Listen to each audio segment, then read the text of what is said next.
ये ज़्यादा ज़रूरत किसकी है अभी? हमें ज़्यादा ज़रूरत है चाइना की या चाइना को हमारी? क्योंकि वांग ही पहले आए तो लोग कह रहे हैं, विदेश मंत्री।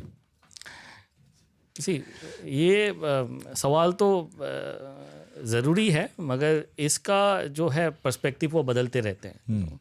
आप बीजिंग में इसको पूछा जाए तो कुछ और आंसर मिलेंगे, तो यहाँ ग्लोबल टाइम्स पढ़ ले कोई तो कुछ और आंसर मिलेंगे।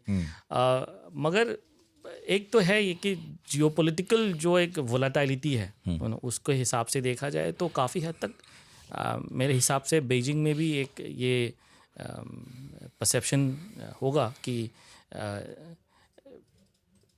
इंडिया से मतलब उनके लिए भी इंडिया को इग्नोर करना ये एक इट्स नॉट इजी। तो एक तो ये है कि जैसे मैंने पहले ही बोला कि जो है भूगोल का बहुत बड़ा रोल है इसमें, ज्योग्राफी का बहुत बड़ा रोल है। तो चाइना के लिए भी अगर इंडिया और चाइना का जो है अगर एक वर्किंग रिलेशनशिप भी रहे ना, जिसमें इकोनॉमिक रिलेशनशिप है या जो है म्यूचुअल कंसर्न्स जो है उसको रेस्पेक्ट दिया जाए, मोस्टली फ्रॉम बीजिंग, क्योंकि ज़्यादा चैलेंजेस वहाँ से ही रहे हमें।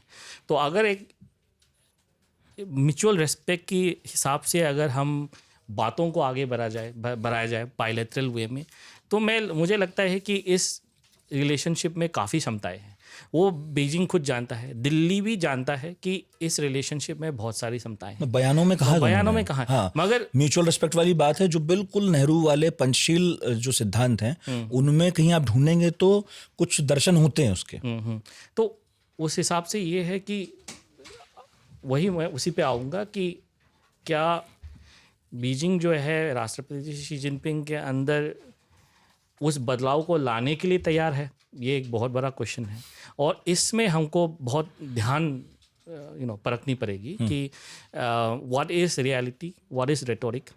एंड जिस तरह हम आगे बढ़ रहे हैं स्ट्रेटेजिक सिग्नलिंग के लिए, ACO summit was a grand success, but उसके अलावा हम एसीओ समिट में जो एक ओपनिंग मिला है, मैं इसको कंप्लीट थॉ तो नहीं कहूँगा, ना तो रीसेट कहूँगा, एक जो ओपनिंग मिला है उसको कैसे एक्सप्लोर किया जाए, क्या वो हम उसको एक प्लेटफॉर्म बना के आगे बढ़ सकते हैं, ये बहुत बड़ा क्वेश्चन है।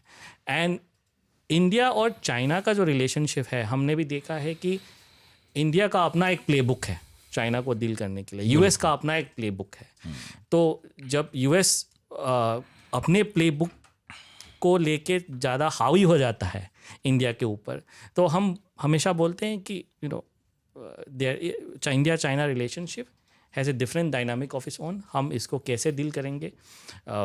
स्ट्रक्चरल लेवल में कुछ ऐसे चीज़ें हैं जहाँ पे कम्युनिटीज़ है यूएस और इंडिया के बीच में, मगर आप स्पेसिफिक्स में जाए, सेक्टोरल में जाए, आप रीजनल प्रायोरिटीज़ में जाए, आप इंडो पैसिफिक स्ट्रेटजी को ही लेके देख लीजिए।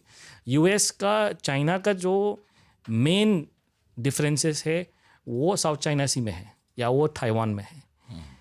हमारा जो इंडो पैसिफिक स्ट्रेटजी का जो प्रायोरिटी है वो इंडियन ओशन में है, हमारे बॉर्डर एरिया में है। तो ये तो हमेशा एक वो रहेगी कि किस हद तक यूएस और इंडिया जो है इस स्ट्रक्चरल जो कन्वर्जेंस है उसको implementation in terms of regional priorities में ला सकते हैं कि नहीं ला सकते। ये हमेशा एक रहा है, जो एक डिलेमा या डायनामिक आप बोल दो।